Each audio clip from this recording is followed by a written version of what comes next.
Donc, bon matin à tous. On est vendredi. On est vendredi le 20 novembre. Puis, ce matin, il y aura seulement 1 heure de cours. Parce que Marc-André va vous donner, je sais que tout le monde est déçu. Marc-André va vous donner une capsule. Il est dans un projet, là où il déploie des appareils qu'ils ont construits là, à Forêt-Montmorency pour faire des mesures de neige. Ça leur demande un temps fou, puis il n'a pas tout à fait eu le temps de terminer juste à temps pour ce matin. Donc, il va vous donner une capsule qui va faire une série de Taylor à plusieurs variables. Ce qu'on n'a pas fait, moi, j'ai fait des séries de Taylor à une variable. Puis là, maintenant, ça va être des séries de Taylor à 2 variables. Regardez, je vais prendre les images de Emma et Justine. Je vais vous mettre une à côté de l'autre, vu que vous êtes une à côté de l'autre. Tiens, comme ça. Voilà. Là, j'ai mis vos 2 images une à côté de l'autre. Là, maintenant, je vois, là ça, c'est plus raisonnable. OK. Bon, je pense que tout le monde devrait faire ça. OK. Bon. Oui. Maintenant, pour le cours, oui, là, c'est plus raisonnable. Quand vous tournez les deux, ça paraît que vous regardez. OK. Bon. Ensuite, j'ai comme une espèce de diapo, mais il n'y a pas grand-chose dedans. Là. Vous avez fait le quiz numéro 8, que je suis désolé, je vous ai donné quand même à la dernière minute. Je suis vraiment désolé. S'il y en a qui n'auraient pas eu le temps de le faire par hasard, je vais donner un petit peu plus de temps. S'il fallait. S'il fallait que vous n'ayez pas eu le temps, je pourrais donner jusqu'à midi, mais je pense que ça a été bien fait. Il a l'air d'avoir été très bien réussi. Là, les notes, ça ressemble à 80 à peu près. Il y a 1 ou 2 questions qui ont été ratées. Je n'ai pas eu le temps de regarder tout en détail les questions, mais je sais que tout le monde trouve la même chose difficile. C'est ce qu'on fait ce matin. C'est pour ça que j'avais essentiellement planifié 1 heure. Quand j'avais dit dans le programme, aujourd'hui, on fait la continuité de 14.6 parce que je le sais, c'est toujours un petit peu compliqué. Il y a beaucoup de confusion. Fait que là, j'ai des choses que je vais pouvoir vous dire. Tout le monde a dit que le changement de coordonnées, quand on change, c'est quoi la réponse de la question 10 finalement? S'il faudrait que je me rappelle de la question 10, je pourrais aller voir un instant. Je vais voir la question 10, c'est que trouvez-vous le plus difficile? Fait que tu parles peut-être de la question 9, Louis. Est-ce que je me trompe? On ne le saura jamais. OK. Donc, on continue. Fait que là, ce matin, on avait commencé un petit problème, à moins que je me trompe, la semaine passée. Benjamin nous avait donné une piste de solution. On avait commencé. Puis là, oups, on était coincé. Est-ce que vous aimeriez peut-être qu'on complète le problème? Puis j'ai des choses à vous rajouter j'ai des choses à vous rajouter. OK. Donc, on se rappelle c'est pas fait. OK. Excusez, il y a une balayeuse qui passe en arrière dans le corridor. Est-ce qu'il y en a qui ont des questions en particulier, en fait? Avant qu'on se lance, là, avant que je me lance dans ce que j'ai prévu pour ce matin, est-ce qu'il y en a qui ont des questions? Il y en a qui ont des questions. Moi, j'en aurais une, mais ça sera en lien avec le chapitre 15. En lien avec le chapitre 15. OK, le chapitre 15 qui s'en vient, oui. OK. Dans le fond, il faut juste que je la retrouve vite. C'est en lien avec les doubles intégrales. Je vais juste... OK, il est ici, dans le fond, c'est... c'est dur à expliquer. C'est un exemple dans le 15.3.1, puis on met les bornes. Puis pour les bornes du Y, on met juste des chiffres, là, de 0 à 2. Mais oui. Pour les bornes du X, on met des Y dans les bornes. Oui. Pourquoi? Ça, c'est la semaine prochaine, puis c'est la prochaine capsule. Fait que je peux te l'expliquer, tu prends de l'avance, c'est correct de prendre de l'avance, mais c'est que c'est l'essence du cours de mardi. C'est que finalement, quand tu intègres. OK, là, quand il y a quelqu'un qui parle, trop de personnes qui parlent, un instant, je vais faire un mute all, si je pouvais trouver ça. Je ne le trouve pas. OK, c'est pas grave. Bon, bonjour, je reviens, Emma. Quand on fait l'intégrale, le X, quand tu as une forme, c'est un intégral à 2D, c'est ça? OK. Le mot était fermé, oui, 2D. Oui, OK, excuse. Donc, quand tu fais l'intégrale en x, ton x, il prend toutes les valeurs. Tu sais, il va du plus extrême x au plus extrême x. Fait que tu te places à un x, puis tu fais l'intégrale. Tu te places à un x, tu fais l'intégrale. Mais il en reste une autre à faire dans l'autre dimension. Puis le y, il dépend de où tu es en x. Fait que tu peux pas. Il y en a un, le premier que tu fais, tu mets les bornes en fonction de la prochaine parce que ça va dépendre où tu vas être. Je pense que c'est pas très clair de la façon que je viens de le dire. Ah, c'est clair, j'ai compris. Ah, OK. Bon. Ben, mais de toute façon, mardi, c'est ça qu'on fait. C'est peut-être parce qu'il y a les intégrales. On fait pas mal tout le chapitre 15 la semaine prochaine. Là. Ça va rouler quand même assez vite, mais c'est pas si pire. Mais c'est surtout justement les bornes des intégrales en 2D puis en 3D où il faut prendre notre temps. Il y a une question là-dessus à l'examen parce que c'est important de savoir mettre les bornes. Donc, on va en parler. On va en parler en masse 2 heures mardi. Mais oui, super de prendre l'avance. Voilà. C'est bon? OK. Là, je me rends compte, je viens de comprendre la question finalement, la question qui a été demandée. Je vais corriger le quiz. La question 10, finalement, valait des points, ce qui n'a pas rapport. Elle ne devrait pas avoir de points. Donc, je vais changer ça. Puis regardez ça, si je suis bon, là, je serais peut-être même capable. Ah non, regarde, c'est pas long à faire. Donc, non, la question 10, il ne fallait pas nécessairement répondre. Et je vais. Oh, il y a une personne de plus, Emma puis Justine, là, maintenant. Ah, c'est Simon. OK, attends, je vais mettre Simon, comme ça ici. Entre Emma et Justine. Bon, parfait. Là vraiment, là, j'ai les trois un après l'autre. Là, c'est correct. OK. Bon. OK, je continue. Donc, on avait commencé un problème, puis je vais aller le chercher sur mes notes.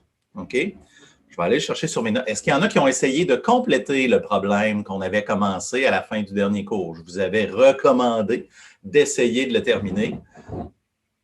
Il y a plein d'autres choses à faire, c'est pas facile, il y a la pandémie, il y a beaucoup de travaux, c'est la fin de la session, non, c'est pas vrai, mais il y a des devoirs, etc. Fait que peut-être que c'est pas tout le monde qui a eu le temps de le faire, mais on va aller le voir pareil. Donc, moi, j'ai mes notes ici. OK? Un instant, je vous amène ça dans quelques petites secondes. OK, quelques petites secondes. OK, c'est pas facile. Bon, ça s'en vient. OK, comme ça. Mot de passe. Bon, et voilà, nous y voici. Maintenant, il y aura du feedback sonore. Cette conversation va être enregistrée. Les nerfs. Bon, voilà. OK. Maintenant, ça devrait être correct. Il n'y a plus de feedback. C'est beau? OK. Bon. Maintenant, je partage mon écran. OK. Ici, on était en train de faire un problème la semaine passée. On était en train de faire... Voilà. Pas l'écran, voyons. Et voilà. 14.6.f. Quel beau problème. Un beau problème qui, finalement, va nous chercher vraiment là, au plus profond de notre être parce que c'est vraiment comment est-ce qu'on fait. C'est quoi la stratégie? À un moment donné, on peut comprendre les concepts, puis on en a parlé, etc. Puis là, on arrive dans les problèmes, puis là, on fait « Oups, je suis mêlé ». OK? Fait que moi, j'ai plusieurs commentaires. Je continue avec ce que j'ai fait la semaine passée. Est-ce qu'il y en a? Je vous rappelle. OK, on y va. Prenons notre temps. On n'est pas pressé ce matin, de toute façon, parce que même si je dépasse, j'ai l'heure d'après, que je ne prendrai pas en passant, à moins que vous me posiez des questions. 14.6, numéro 5, F. OK. Qui ressemble beaucoup à un numéro du devoir en passant, hein, ceux qui l'ont regardé. OK. Vous n'allez pas juste le faire en cylindrique, vous allez le faire en sphérique aussi. Ouch! OK. Donc, on regarde ce qu'on a ici. 14.65F. Je peux-tu pointer? Oui. OK. Comme ça ici. Bon. Qu'est-ce qu'on avait? OK. On a la position de quelque chose, en fait, en x, y, z en cartésien, qui est donné avec les 3 belles fonctions ici. Est-ce qu'il y en a qui ont pris le temps de le tracer? En passant, ça a l'air de quoi, ça?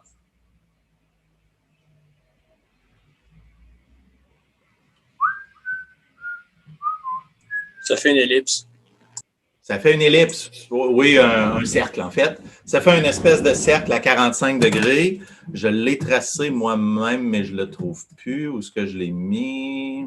Ça fait un cercle en fait. Ça fait un cercle qui est penché à 45 degrés sur l'axe, entre l'axe que je ne me rappelle plus. Mais il est penché à 45 degrés. Donc, ça fait un cercle. Bon, c'est bon. Ça tourne en rond. Parfait, une affaire de régler. Maintenant, notre position est donnée comme ça. Attendez, j'ai besoin d'énergie. Café. Je n'ai même pas le temps de passer me chercher un Red Bull le matin. OK, donc, on a la position ici. Puis Benjamin, si je me rappelle bien, nous avait recommandé, c'est tellement plus simple de faire les dérivés, c'est tellement plus simple de les faire en cartésien. On va mettre ça en cartésien comme ça. OK? Ça, c'était la stratégie. Puis là, après ça, on a dit oui, mais la question qu'on s'est fait demander, c'est de mettre ça. Je retourne à la question 14.6.5. Ça dit déterminer la vitesse et l'accélération en ER, Eθ, EZ, qui veut dire exactement la même chose que faites ça en cylindrique. Hein? ER, Eθ, EZ, ça veut dire cylindrique. OK? Pour tous les T plus grands que 0. Bon. Donc, on avait commencé, mais là, on était coincé un peu, là. Parce qu'on avait costé, etc., etc. Puis, on sait X, Y et Z en fonction de R et θ, mais on était un petit peu pris, là. C'est là qu'on était rendu la dernière fois. OK? Si on veut que... Parce que, pourquoi c'était un problème?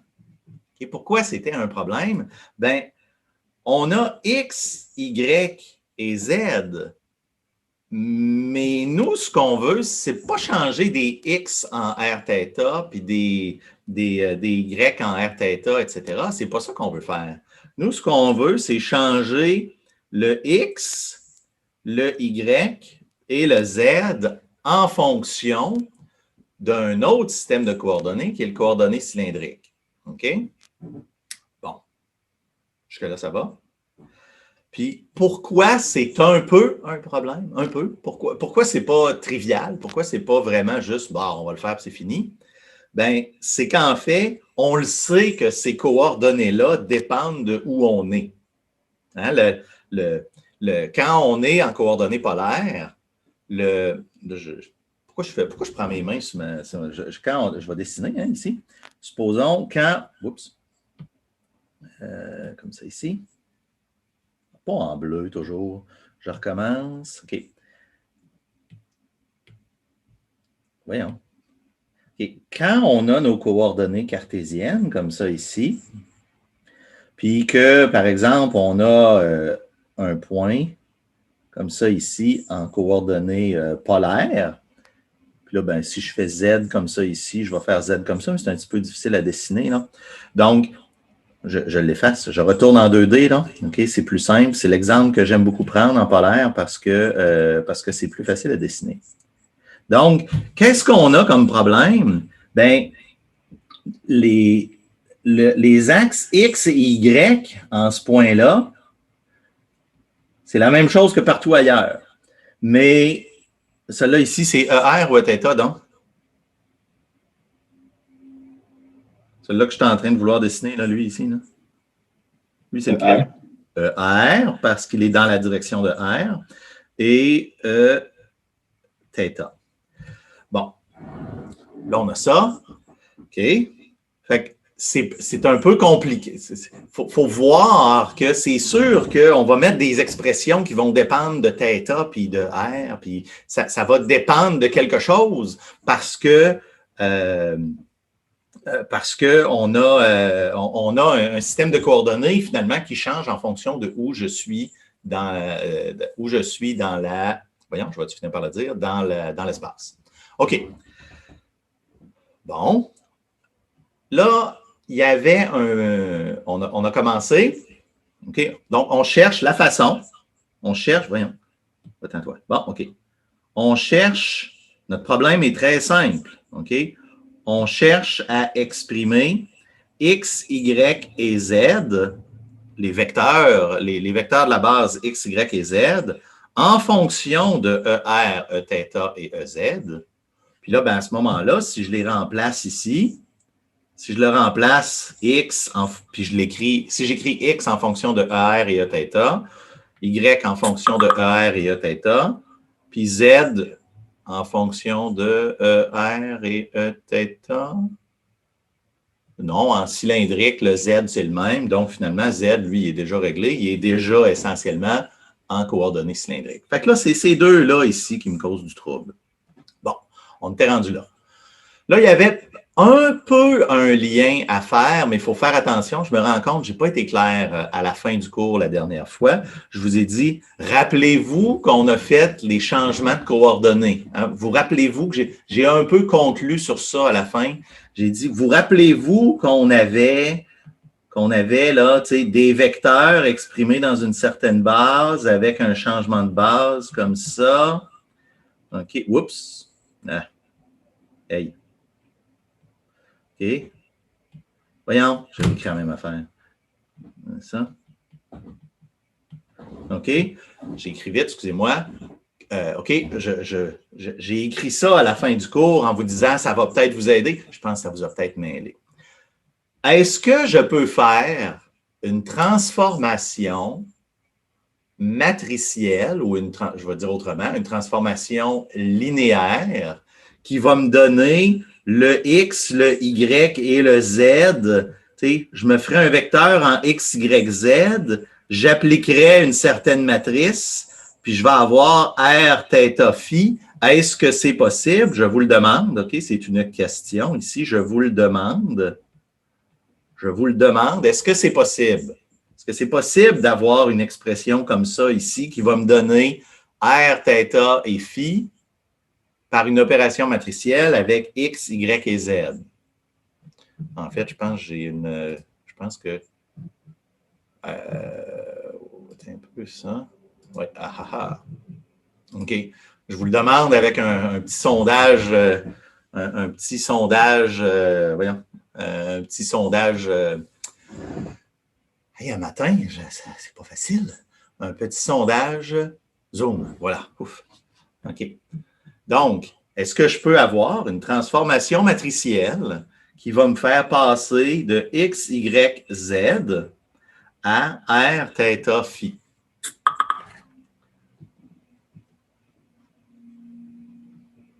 Fait il y a vrai, faux, peut-être, puis je ne suis pas sûr. OK, je m'en vais voir le chat pendant que vous répondez. Il y a un peu de feedback que Louis me dit. Oui, c'est un peu tannant, là. Faudrait... En fait... je vais essayer quelque chose. Un peu. Si j'enlève... Non, je suis désolé. OK. Donc, j'ai 36 réponses sur 53. Bienvenue aux 53 étudiants en passant. Je suis très heureux que vous soyez là. Puis là, vous allez être un peu surpris parce que je vois... OK. Fait que là, la réponse de tout ça, OK, vos réponses, OK, ça dit, fiez-vous pas aux couleurs, la couleur n'est pas la bonne réponse, là, OK? Ça dit, la majorité des gens disent vrai, beaucoup disent faux, puis une personne dit, je ne suis pas trop sûr. OK? OK. Donc, là, il faut regarder ça parce que je vous annonce la réponse, c'est faux en passant. OK? Puis je vais vous le montrer. OK? Je vais vous le montrer. OK, pour démêler les choses. OK? Démêlons les choses. Voyons. Ici. Je pense qu'il y en a qui ont compris une autre question que ce que j'ai posé. Il y en a qui ont peut-être répondu vrai à pas la question que j'ai posée. OK? Parce que c'est pas comme si on jetait tout aux poubelles qu'on avait fait avant, là. Donc, ici, la chose que je vous avais demandé, c'est est-ce que je serais capable d'avoir R, θ et phi avec une espèce de matrice que je ne connais pas encore, puis d'avoir X, Y et Z, puis de les transformer.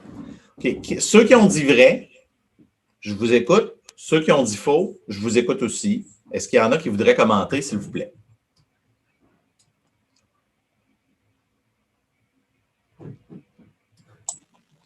Moi, j'ai répondu faux parce que pour avoir le rayon, mettons, il faut prendre faut faire x au carré. Il faut faire la racine carrée de x au carré plus y carré plus z carré. Puis ça, c'est pas une opération linéaire. Fait que déjà là, en partant, on savait que c'est que ça marchait pas. Déjà, en partant, ça allait mal. Excellente, très bonne réponse. Oui. Est-ce qu'il y en a qui ont d'autres choses à dire pour le vrai?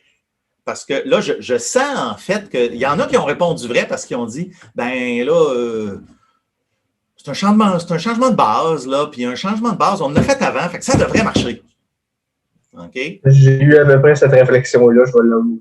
OK, bon. Maxime, ton honnêteté nous rafraîchit. OK? Merci. Ça me fait plaisir. De rien, de rien. Donc, OK. Fait que, est-ce qu'il y en a qui auraient des commentaires? Oui, personnellement, je vais avouer aussi avoir été avec le vrai, mais après réflexion, je pense que ce qui aurait été possible, c'est de faire une rotation vers les vecteurs unitaires Eθ et ER, mais sans nécessairement trouver leur norme. Parce que comme Marc-Antoine l'a dit, c'est pas linéaire. Ça, c'était Jordan qui parlait, je pense, c'est ça? Oui. À la magie, ça compte pour une matrice de transformation? La magie? Ouais. Non, malheureusement. Excusez, je voulais un point, comme vous avez dit au début du cours. Ah non, là, ça compte plus, ça. Non, ça compte plus. OK. Donc, ce que Marc-Antoine a dit, c'est tout à fait vrai. OK? Vous voyez, puis en fait, je vous le montre un peu, là, mais voyons. Il était écrit au-dessus, là. OK? Tu sais, X, Y et Z sont reliés. Est-ce que sinus θ puis cosinus θ, c'est une relation linéaire? C'est-tu une opération linéaire? Est-ce que la fonction de θ, c'est une ligne droite? Non. OK? Donc, sinus θ, cosinus θ, c'est des fonctions. Je ne peux pas mettre ici, dans ma matrice, je ne peux pas mettre prends le sinus de quelque chose ou prends l'arcsinus de quelque chose. Ici, il faut que je mette des coefficients. OK? Donc, la relation entre X, Y et Z n'est pas linéaire. Une deuxième chose que je vous ajoute par-dessus, c'est en fait, ça serait quand même assez surprenant que j'aille X, Y et Z, qui sont des distances, on va dire. Là, des X, Y et Z dans l'espace cartésien, ça représente des distances selon l'axe X, Y et Z. Puis tout d'un coup, je ferais une transformation linéaire. Puis là, pouf, je me retrouverais avec des θ et des phi.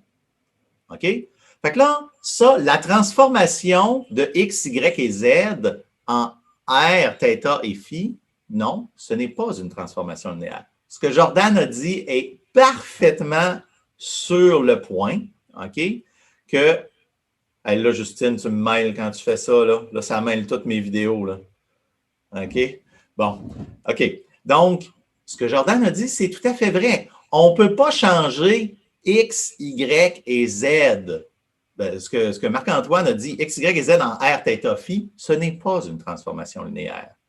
Mais la chose qu'on peut vraiment faire, c'est j'ai ici, là, ici, moi, j'avais X, l'axe des X et des Y, là, le X vecteur et Y vecteur. Eux, je peux les tourner. Eux, je peux tourner mes vecteurs de base de XY vers Eθ et ER. Ça, je peux. Ça, c'est une transformation linéaire.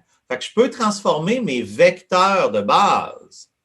Ce n'est pas la même chose que de dire, parce qu'une fois que j'ai mis ER et Eθ, on ne veut plus Ça, c'est un choix qu'on fait comme mathématicien, comme physicien, comme ingénieur. Je ne veux plus avoir, ce qui m'intéresse, ce n'est pas d'avoir la distance selon Eθ, puis la distance selon R. Ce n'est pas ça que je veux. J'ai fait le choix de dire non, non, non, non, non, non, non. Moi, je vais prendre autre couleur. Je vais prendre la distance, puis je vais prendre l'angle. Ça c'est un choix. OK? Mais le changement de coordonnées, lui, il est linéaire. Donc, OK, on se rapproche un peu quand même, là. On le sait qu'il y a une transformation linéaire pour les vecteurs de base. Ça, il y en a une. Ça, c'est sûr. OK? Puis en fait, elle est dans le livre. OK? Puis je pense que je l'avais mis dans les réponses, du quiz, mais ce n'est pas grave. Donc, on s'attend. Il y a deux choses. Le R et le θ et le phi, il y a des relations, puis ces relations-là ne sont pas des relations linéaires. On peut les écrire comme ça, ou, je vais le réécrire ici, okay, ou, dans l'autre sens, là, il va falloir que je prenne mon temps et que vous me disiez si je me trompe, là, mais bon, Z, je vais le faire en premier, il ne change pas. R, ça va être la racine carrée. Oups. Voyons, racine carrée. Ah, je suis rendu au bout. OK, racine carrée de x carré plus y carré. Puis θ, ça va être l'arc dont la tangente est y divisé par x. Voilà. Donc, clairement, pas des fonctions linéaires. Fonction linéaire, il faudrait que ça soit, en fait, il faudrait que ça soit juste une constante fois ça, plus une constante fois l'autre variable. Il faut que ça soit une combinaison de quelque chose fois la variable, plus quelque chose fois l'autre variable. OK. Fait que là, on a réglé que les x, y, z, les r, θ, phi, r, θ, z, excusez, ça c'est pas des relations linéaires, mais c'est correct parce que c'est moi qui pointe vers, c'est moi qui utilise mes vecteurs de base. Mais mes vecteurs de base, eux, il y a vraiment une transformation linéaire. OK. Non seulement on sait qu'il y en a une, mais tout le monde l'a dit. Jordan l'a dit, puis je suis sûr que tout le monde était d'accord. Puis c'était ça, ceux qui ont répondu vrai, c'était ça que vous pensiez finalement. OK? C'est que finalement, oui, je peux prendre, là, on va se tasser ici, OK? Ben, c'est pratique, ce petit machin-là. OK? Si on pouvait faire ça sur un vrai tableau avec des craies, là je serais impressionné. OK? Mais donc, on le sait que finalement, mon référentiel excusez, je vais monter ça. Ah, excusez. Voyons. Attendez. Bon, c'est ça que je voulais. OK. OK. Si mon référentiel XY, je peux le tourner d'un angle θ, puis je vais avoir mon ER, Eθ. Donc, on s'attend quand même à ce que la relation entre les vecteurs XY puis les vecteurs ER, Eθ, ça soit une relation linéaire qui est en fait une rotation. OK? On le voit, ça va être une rotation par un angle θ. OK. Supposons par hasard que vous ouvriez votre livre à la page 703, l'équation 19A, 19B de la section, pour ceux qui n'ont pas le livre en papier, 14.6.1. OK?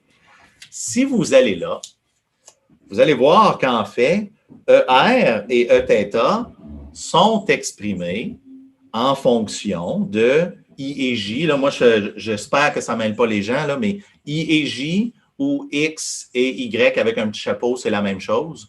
Okay? Puis, je les utilise un petit peu de façon interchangeable. Je trouve que X avec un chapeau, c'est plus lisible que I avec un chapeau. Mais c'est juste moi, là, mais vous comprenez que c'est la même chose.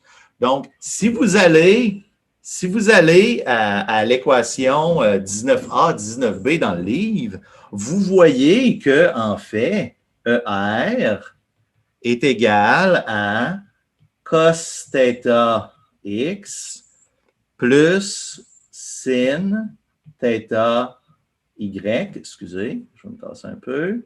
Puis ensuite, Eθ est égal à moins sin θ x plus cos θ y. OK? Est-ce qu'on est surpris? Non, pas trop. On n'est pas surpris. C'est une rotation parce que ER, en fait, c'est une combinaison linéaire de X et Y. Je reprends mon pointeur.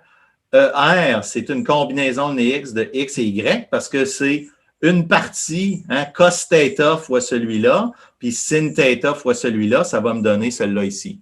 Là, c'est malheureux, j'ai pris à peu près un angle de 45 degrés, fait qu'on ne distingue pas très bien cos θ et sin θ, mais vous comprenez ce que je veux dire. OK. Revenons à notre problème maintenant. On revient à notre problème, comme ça ici, parce que vous allez voir que je n'ai pas tout à fait mon problème. J'ai hâte de voir si vous avez bien compris. OK, je prends l'opérateur, je le mets là. OK. Bon, je vais me faire de la place. Ici. OK. Fait que là, j'ai ER ici, là, regardez bien. J'ai ER et Eθ en fonction de X et Y. Je ne suis pas surpris, ça fonctionne bien. Est-ce que c'est ce que je veux? On se rappelle, hein, Et monsieur, que ça rentre serré, mon affaire. OK? Ah, ça rentre. OK, ça rentre. Donc, moi, j'ai X, Y et Z. Est-ce que je peux compléter mon problème? Malheureusement, pas pour l'instant, on n'est vraiment pas loin. On n'est vraiment pas loin parce que j'ai ER ici, OK, en bas complètement de mon écran. OK, en bas complètement de mon écran ici. On a ER et Eθ en fonction de X et Y. Mais moi, ce que je voudrais avoir ici, ça serait X en fonction de ER et Eθ. Fait que là, il y a deux choses. Il y aurait plusieurs méthodes, plusieurs trucs, plusieurs commentaires à dire. Est-ce qu'il y en a qui peuvent m'aider? Puis m'aider à... Là supposons là, que dans l'examen, je vous donne dans la feuille de formule, je vous donne ER et Eθ en fonction de X et Y, X vecteur et Y vecteur, mais je ne vous donne pas l'autre. Là. Comment est-ce qu'on fait pour trouver l'inverse? X et Y vecteur en fonction de ER et Eθ. Il y a beaucoup de commentaires intelligents à dire à ma question.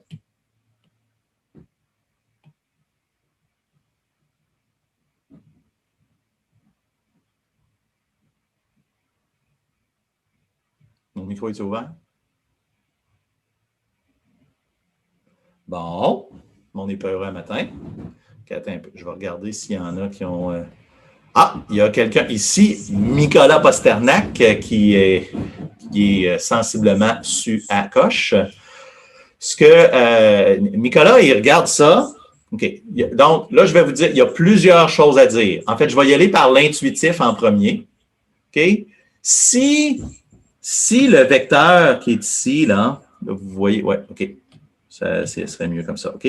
Si ER et Eθ, c'est une rotation de XY, on s'entend-tu que ça veut dire que XY est aussi une rotation de l'autre, mais dans l'autre sens?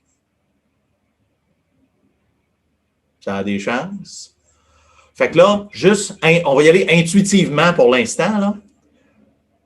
Si je prends XY puis je le tourne de θ pour avoir ER, Eθ, probablement, en tout cas, j'espère que je pourrais prendre ER, Eθ, les tourner dans l'autre sens, puis avoir XY. Fait que là, moi, je m'attends à ce que ça donne la même chose, mais avec moins θ. Puis si ça donnait, je croise mes doigts, si ça donnait la même chose, ça ferait, ici dans mon expression, l'expression cos θ, sin θ moins sin θ plus cos θ, bien là, ça deviendrait cos θ moins sin θ, puis en bas, parce que, excusez, je vais aller plus tranquillement, là, cosinus de moins θ, c'est cosinus de θ, parce que c'est une fonction paire. Sinus de moins θ, c'est moins sinus θ. Sinus de moins θ, ça va me donner sin θ, puis cos θ, c'est la même chose. Donc, juste intuitivement, je m'attends à ce que ça donne la même chose, mais avec les sinus qui ont le signe inversé, parce que c'est une rotation dans l'autre sens. Là, je reviens à ce que Nicolas a dit tantôt. Qu'est-ce qu'on a ici, là? Oups, attendez, non? OK, comme ça ici. OK, qu'est-ce qu'on a ici? J'ai une transformation de XY, une matrice de rotation, puis ER, Eθ. Ça, c'est vrai. Je vous rappelle que ce n'est pas R θ phi, c'est les vecteurs de base ER, Eθ, excusez, j'ai dit ER θ phi, ER, Eθ, Ez. Okay. Donc, c'est vrai, c'est une matrice. C'est une matrice ici. Oups. C'est une matrice. Donc, comme ça ici, j'ai cos θ, sin θ, moins sin θ, cos θ. Puis ça me permet de changer tout vecteur x et tout vecteur, comme ça.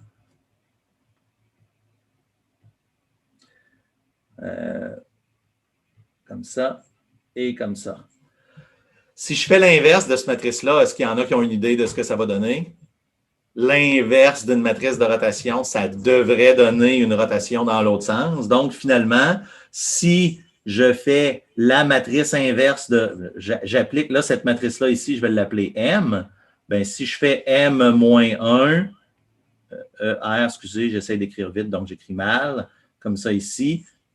M-1 fois ça, ça va donner la même chose, X, Y. Fait que là, je calcule l'inverse de M de cette matrice M, mais cette matrice M-là, qu'est-ce qu'elle a de particulier?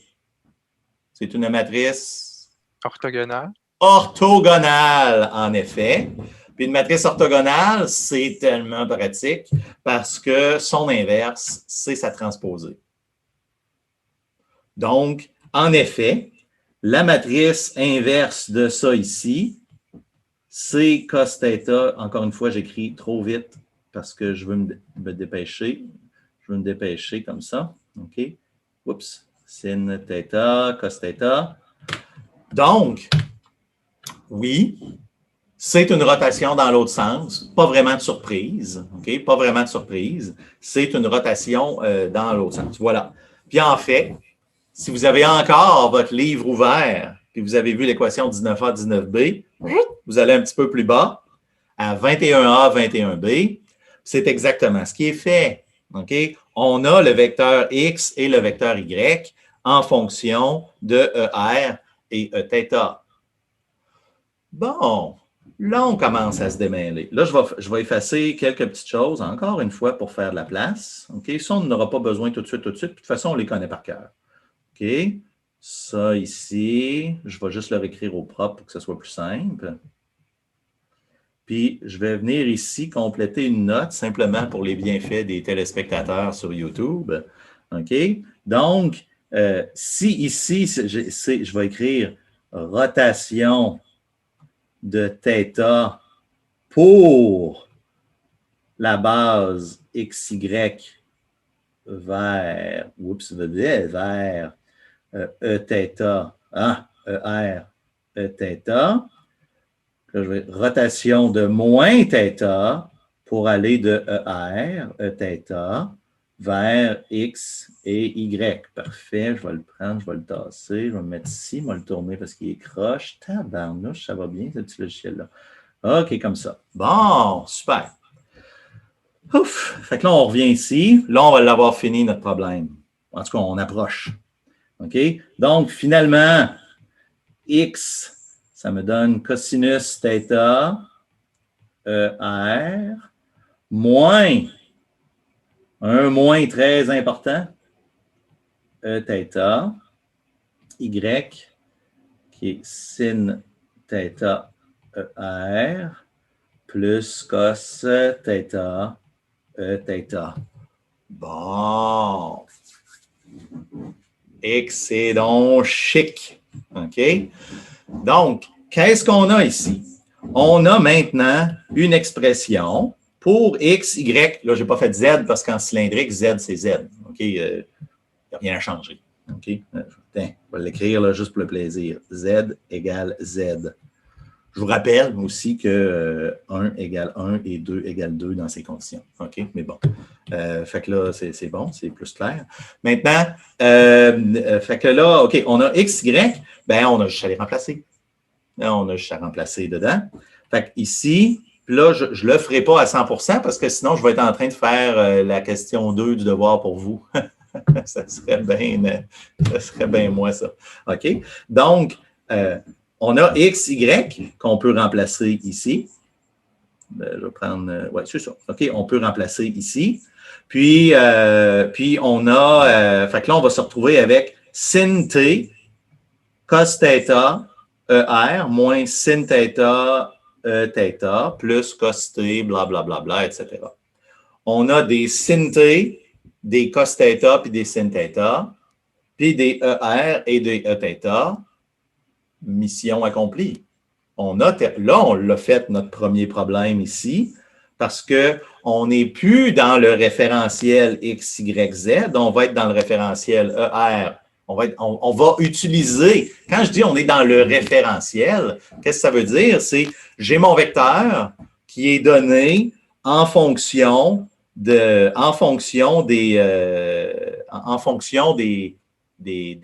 vecteurs de la base qui m'intéressent. Puis une deuxième chose à retenir, OK? On va se retrouver avec, ben, en fait, je vais le faire. Parce que c'est pas directement la question du devoir, mais c'est pour démêler le monde. Fait que là, ici, j'ai ART, je vais l'écrire au complet. OK? Je suis un homme patient. Des fois. Sauf quand on fait tourner des Beyblades dans la cuisine, ça c'est plus difficile. J'ai joué hier, j'ai gagné en passant au Beyblade. OK. Je suis bon. Je vous enverrai une vidéo ceux qui s'intéressent. OK. OK, donc, je m'emballe. Là. OK. Sin t fois cosinus θ ER moins sin θ Eθ.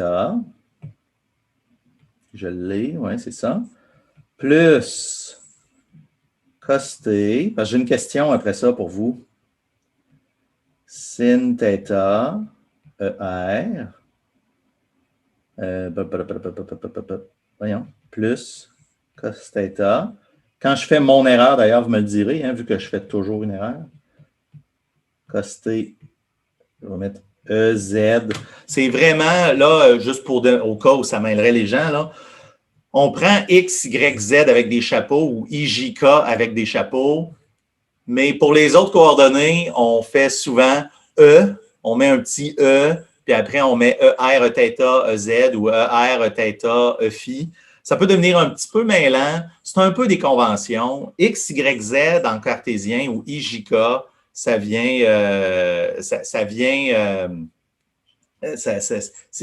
tellement souvent qu'on prend juste IJK ou X, Y, Z, mais quand on se met à parler de coordonnées, oups, là, on veut faire attention, puis on va mettre ER, on va mettre un petit E, fait que le petit EZ là, qui est ici, c'est exactement la même chose que Z, qui est lui-même exactement la même chose que K avec un vecteur. OK? Juste pour ne pas mêler les gens. OK. Fait que là, moi j'ai une question. J'ai une question, je vais même le réécrire. OK, je vais même le réécrire. Non, ça va être trop long. OK. Non, il faut que je le réécrive pour vous poser ma question. Je me tasse un peu ici.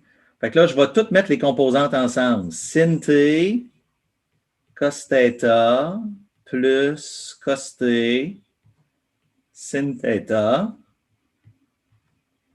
fois ER, plus, c'est tout beau mon affaire, moins sin t, excusez, j'écris vite, j'écris en lettres tout croche, plus cos t, j'espère que je ne me trompe pas, si je me trompe, vous me le direz, θ plus cos t, z. Voilà. OK. Fait que là, j'ai quelque chose fois ER, quelque chose fois Eθ, prends mon pointeur, quelque chose fois ER, quelque chose fois Eθ, quelque chose fois EZ. Donc, si je vous demandais, donnez-moi les coordonnées polaires, les coordonnées cylindriques de ça. Qu'est-ce qu'on répond? Est-ce qu'on va dire, c'est simple, c'est sin t cos θ plus cos t sin θ. Ça, c'est la première composante parce que c'est celle qui multiplie le premier vecteur. Ensuite, moins sin θt plus cos θ fois Eθ. Ça, c'est ma deuxième composante. Est-ce qu'on dit ça? Comment écriveriez-vous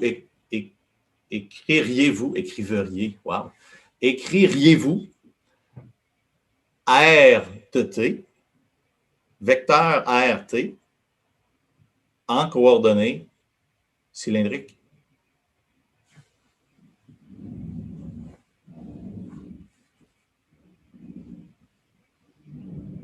Moi, je trouve que c'est une bonne question. Puis ça arrive pile dans mon temps.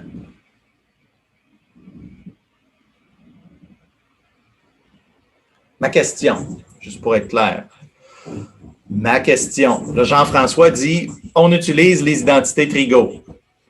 Oui, mais moi, j'insiste, là, j'ai le goût, là, hey, j'ai quelque chose fois ER, quelque chose fois Eθ, quelque chose fois EZ. J'ai vraiment le goût, j'ai peut-être pas raison, mais j'ai vraiment le goût, moi, de prendre ce qui est en avant de ER, ce qui est en avant de Eθ, puis ce qui est en avant de EZ comme ma coordonnée. J'aimerais ça, moi. Bon, démêlons le vocabulaire, coordonnées et composantes. Les coordonnées d'un point, ce sont x, y, z en cartésien, r, θ, z et ρ, θ, phi en cylindrique et en sphérique. Donc, ce sont les coordonnées. Les composantes, c'est la fonction, la valeur qu'il y a devant un des vecteurs de la base. Donc, le vecteur position R en cartésien, c'est la composante x fois le vecteur de base x plus la composante y qui est la composante y devant le vecteur y, le vecteur unitaire y, et z, la coordonnée du vecteur, de la coordonnée du point, qui est aussi la composante devant le vecteur z. Donc, les trois coordonnées x, y, z sont aussi les trois composantes du vecteur position. Quand on va en cylindrique et en sphérique, c'est différent. Les coordonnées r, θ, z sont utilisées en partie dans le vecteur position, donc la composante devant le vecteur ER et R, qui est la coordonnée, et devant le vecteur unitaire de la base EZ, la composante Z, c'est-à-dire la composante devant le vecteur EZ, et la coordonnée Z. Donc, les coordonnées d'un point, c'est où on est dans l'espace. X, Y, Z, R, θ, Z, ρ, θ, phi. Les composantes, c'est ce qu'on retrouve devant les vecteurs de la base, les vecteurs unitaires. Donc, ce qu'il y a devant X chapeau, Y chapeau et Z chapeau, ce sont les composantes du vecteur. Puis, on a vu en particulier les composantes du vecteur position. Donc, c'est la même chose pour le vecteur en composante cylindrique ou sphérique. Il y a une composante qui est le facteur multiplicatif devant le vecteur unitaire de la base, et il y a les coordonnées qui nous disent où nous sommes, en quel point nous sommes dans l'espace. Si après, moi, je voulais obtenir les équations, par exemple, je pourrais dire le θ ici, là, le θ ici, peut-être que j'aimerais ça l'exprimer en fonction des choses que je connais. Est-ce que je le sais, θ? Θ, voilà, je l'ai effacé tantôt. OK? Je l'ai effacé tantôt. Mais on l'a dit que θ, c'était l'arctangente de y sur x. Donc, ici, l'arctangente de cos t sur sin t. Il faut que j'efface. OK, arc, tangente.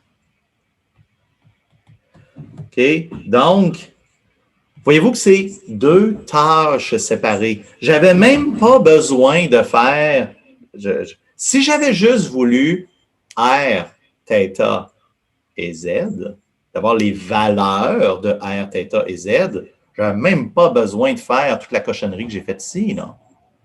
J'avais une relation qui me donnait R, θ et Z en fonction de la coordonnée X, la coordonnée Y, la coordonnée Z. C'était facile.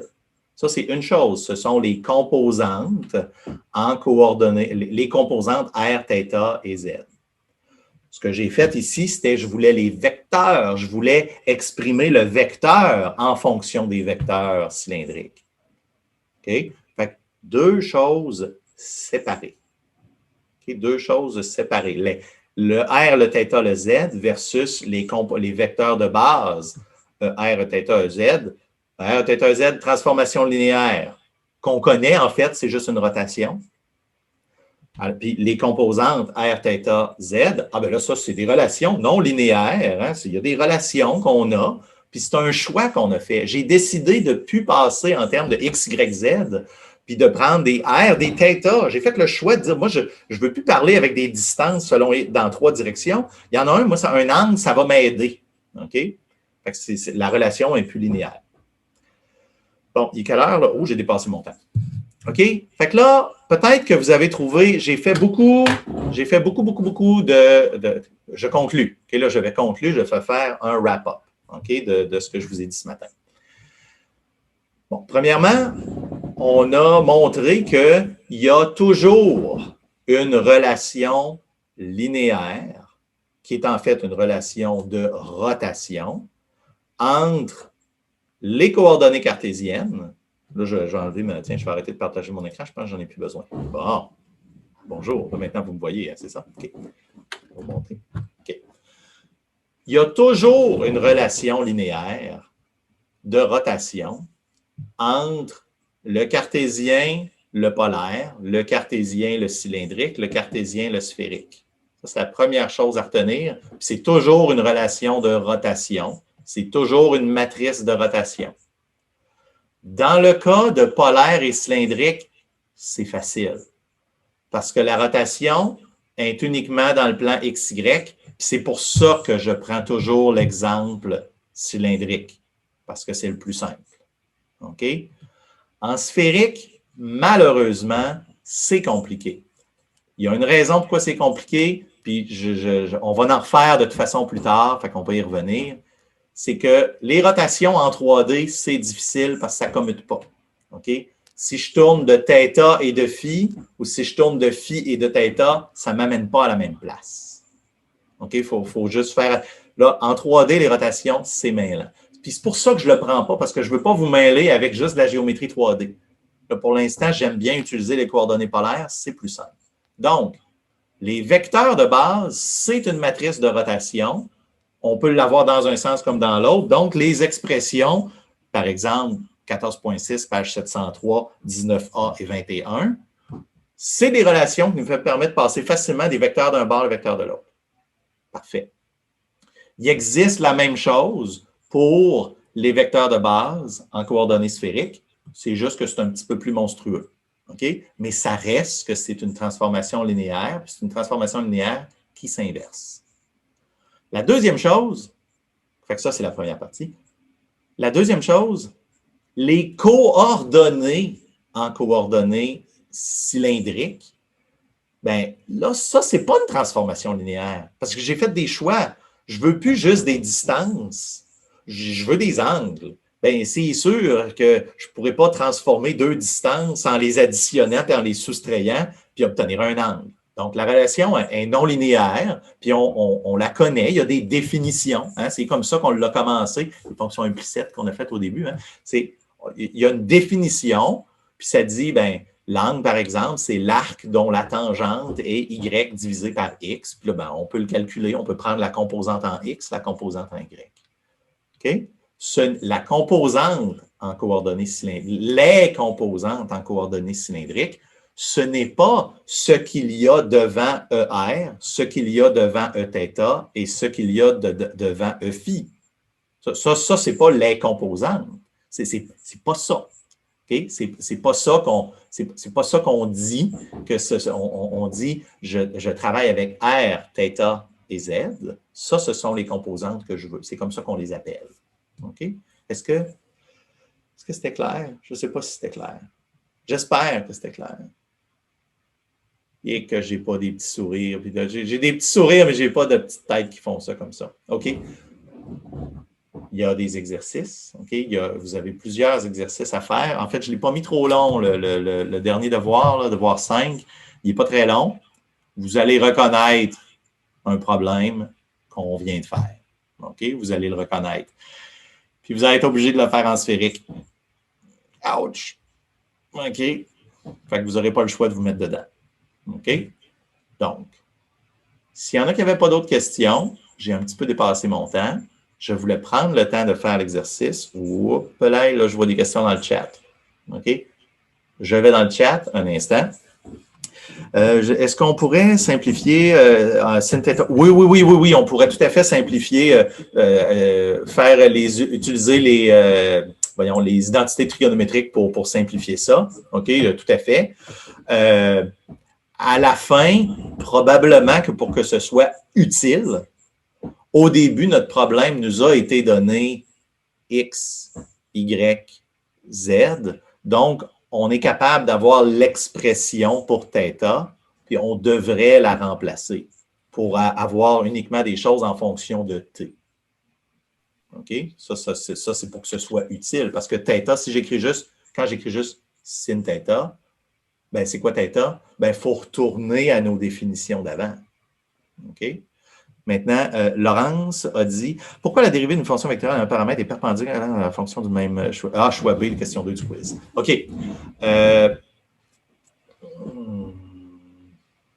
Comment je peux répondre à ça? La dérivée va vraiment toujours être perpendiculaire. Ah, attends. Est-ce que je me suis trompé?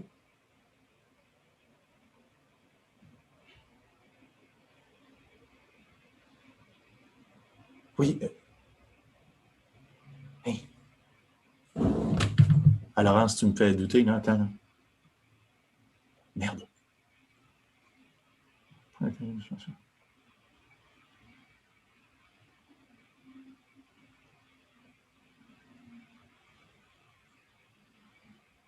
pas drôle, hein? C'est un silence malaisant. Hein? Laisse-moi te revenir, Laurence. Je pense que j'ai... Excuse, là. Je suis sous pression, là. Je me sens vraiment observé. Là. Laisse-moi te revenir, Laurence. S'il y avait un exemple, s'il y avait une erreur, ce sera corrigé et j'en serai désolé et je m'exprimerai de façon claire pour expliquer la question. Shit. Mon Dieu, je pense que j'étais fatigué quand je l'ai faite. Excusez-moi. Je vais revenir sur cette question-là du quiz. Je vais même vous faire ça tout de suite pendant la prochaine heure. Je pense que je me suis trompé. Il y avait une autre affaire qui m'a fait bugger dans la même question. Là. Okay. C'est juste de dire la dérivée d'une fonction vectorielle d'un paramètre t est une ligne dans l'espace en fonction de t. Mon raisonnement, ça a été de dire non parce que si, exemple, on a 3tx puis qu'on dérive, on arrive juste avec 3x qui est plus en fonction de t. Donc, ben, c'est une fonction de t, c'est juste 0 fois t. Ouais, je comprends. Oh, je pourrais être doux et enlever les points. De toute façon, l'important, OK, oui, tu as raison, tu as vu une petite subtilité. Mais tu sais, une fonction de t, f de t, ça peut être 3. Non, mais dans ce raisonnement-là, on peut dire qu'elle dépend est en fonction de toutes les variables imaginables de bord. Avec 0 fois t, 0 fois y, 0 fois x, ainsi de suite. Donc, c'est ça.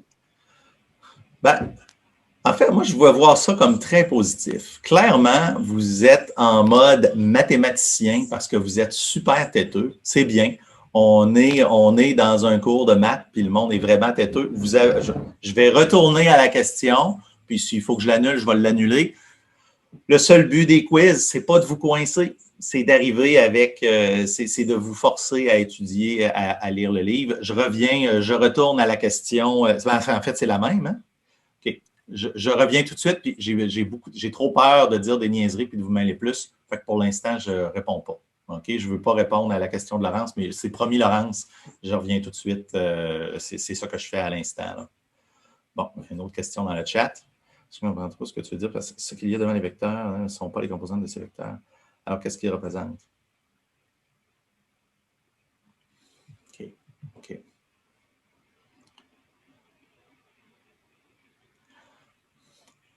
Je ne veux pas que vous mettez... Je vais redire mieux, avec plus de clarté, ce que j'essayais de dire depuis le début. Si je vous demande, donnez-moi les composantes en coordonnées cylindriques d'un certain vecteur comme celui qu'on avait tantôt. Venez pas me dire c'est ce qu'il y a devant ER, ce qu'il y a devant Eθ, ce qu'il y a devant EZ. Parce que c'est pas ça. Quand on dit j'utilise les coordonnées cylindriques, on veut dire R, θ, phi, R, θ, Z, R, θ, Z. OK? C'est vrai que ce qu'il y a devant le vecteur, ça serait, je ne sais pas comment on l'appellerait, hein? Je ne sais pas comment on l'appellerait.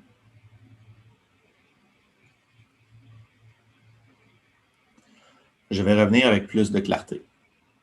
Je vais vous faire une petite capsule à l'instant pour clarifier tout cela. Et là, je me sens observé, là. OK. Quand je vous demande les composantes en coordonnées cylindriques, je vais demander explicitement, donnez-moi R, θ, phi.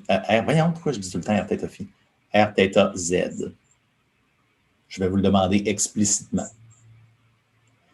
OK. S'il n'y avait pas d'autres questions. J'avais une autre question. Et Colin. Anne, je t'écoute. C'était par rapport à la question 7 du quiz. La question était, en autant que l'origine ne soit pas incluse, je peux exprimer une fonction vectorielle dans le système de coordonnées qui me tente et prendre la dérivée par la suite. La réponse sera la même, indépendamment du système de coordonnées choisi. Nous, on a comme accroché sur la définition de réponse. On n'était pas trop sûr de qu'est-ce que c'était une réponse. Est-ce que la réponse, c'est la valeur numérique? Est-ce que c'est l'expression qu'on obtient? Est-ce que c'est la dérivée? Ou est-ce que c'est simplement de dire les expressions sont pas les mêmes, mais c'est équivalent dans deux systèmes de coordonnées? Fait que nous, on avait mis faux parce que on a fini par dire la réponse, ça doit être l'expression qu'on obtient. Puis là, clairement, dans deux systèmes de coordonnées différents, c'est pas la même chose.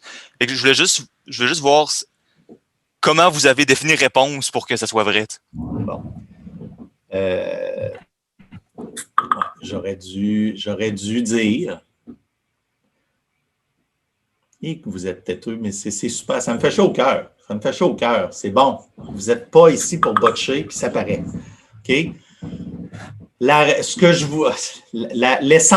question que j'essayais d'aller chercher avec ça, c'était que je voulais que vous compreniez que j'ai le droit de prendre les coordonnées que je veux pour travailler. J'ai le droit de travailler, de calculer le volume d'une sphère en coordonnées cylindriques. J'ai le droit. Ça va toujours donner la même chose. OK? Ça va toujours donner la même réponse à la fin. Si je m'intéresse à calculer le volume d'une sphère, en cartésien, en cylindrique ou en sphérique, ça va toujours donner 4 pierres cubes sur 3 tout le temps. Ça va toujours donner 4 tiers de pi fois son rayon. OK? Donc, quand je disais la réponse, là, je comprends que c'est sûr que s'il y a une fonction de θ, puis l'autre, il y a une fonction de xy, c'est différent. Ce que je voulais m'assurer que vous compreniez, en fait, j'avais vraiment quelque chose en tête. Quand vous allez aller en électromag avec Louis Archambault, là, puis que il y a quelqu'un qui va dire, moi, je veux calculer le champ électrique autour d'un cylindre, puis ça me tente de le faire en coordonnées cartésiennes. Tout le monde a le droit de s'arracher la tête. Okay? Tout le monde a le droit de le faire. OK? Puis, si vous êtes patient, ça va marcher. Mais c'est mieux de le faire dans un autre système de coordonnées. Fait que le but, c'est pas de dire, je suis obligé, quand j'ai une symétrie cylindrique, de prendre les coordonnées cylindriques. Vous n'êtes pas obligé, mais ça risque de beaucoup simplifier votre problème. Fait que ma question cachée dans le quiz, c'était le choix de coordonnées, du système de coordonnées, ça reste un choix, ça ne changera pas la physique. Quand je disais la réponse, c'est que souvent, on va faire des calculs de propriétés physiques. Puis ça va donner la même chose, quel que soit le système de coordonnées que je prends. Est-ce que ça va? Oui, c'est bon, merci. Fait que c'était ça que je voulais dire par réponse. Si vous voulez, je peux l'annuler. Hein? C'est pas. Juste que vous en ayez parlé longtemps, pour moi, c'est suffisant. Que le monde en parle, c'est ça que je veux. Je veux juste pas que vous arriviez au cours, vous n'ayez pas lu le livre, puis que vous n'ayez pas réfléchi un peu. Bon. Ben là, j'ai vraiment dépassé mon temps. C'est pas correct. OK. La vidéo de Beyblade, faut que je la prenne, ma vidéo de Beyblade. Vous allez voir, je suis très bon. Là. Je suis vraiment super bon en Beyblade. Je n'ai un super defense. Là. En tout cas. Fait que, OK. Moi aussi, j'ai hâte de voir ça. Donc, sur ce, je vous laisse. Laurence, je ne t'ai pas oublié. Je vais répondre avec plus de précision. Puis là, je vais raffiner mon langage quand je vous dis R, θ, Z, R, θ, Z versus les composants. Je vais revenir en vous donnant une bonne réponse plus claire. Je pense que là-dessus, je ne vous ai pas aidé. Sur ce, à plus tard. Il n'y a pas de deuxième heure. Allez, vaquez en paix. Puis là, vous autres, là, Emma, Simon, là, Justine, 2 mètres. 2 mètres. Je vous ai à l'œil. Moi et Simon, on est à la même maison, ça compte pas. Ah, OK, bon. Ah, phew. Bon. Bonne fin de journée. Bye. Bonne fin de journée. Bonne fin de journée. Bye. Bye. Émile, Nicolas, Marc-Antoine, Benjamin, bye. Merci, Dan. J'aurais une question en dehors de la matière. Oui, Billy, je t'écoute. Ouais, pour l'examen final, là, est-ce qu'on va pouvoir le faire comme à une session en Zoom? Oui, fort probablement. Là, j'ai vu là, ta question. Moi, je n'ai pas eu de courriel, à part de toi, j'en ai eu un, là, mais je n'ai pas eu de courriel c'est ça, je l'ai dit. qui me disait qu'il fallait que je fasse quelque chose, je ne sais pas trop. Mais ça va être fait de la même façon que ça s'est fait là, à la mi-session. Là. Ceux qui veulent le faire en ligne vont s'installer avec leur caméra. Puis la caméra qui vise à peu près la feuille, puis à peu près toi. Puis c'est ça. OK. Fait que faut une imprimante, ça doit? C'est mieux. C'est mieux. Okay. C'est mieux parce que c'est ça. C'est mieux. C'est bon, je vais m'arranger. OK.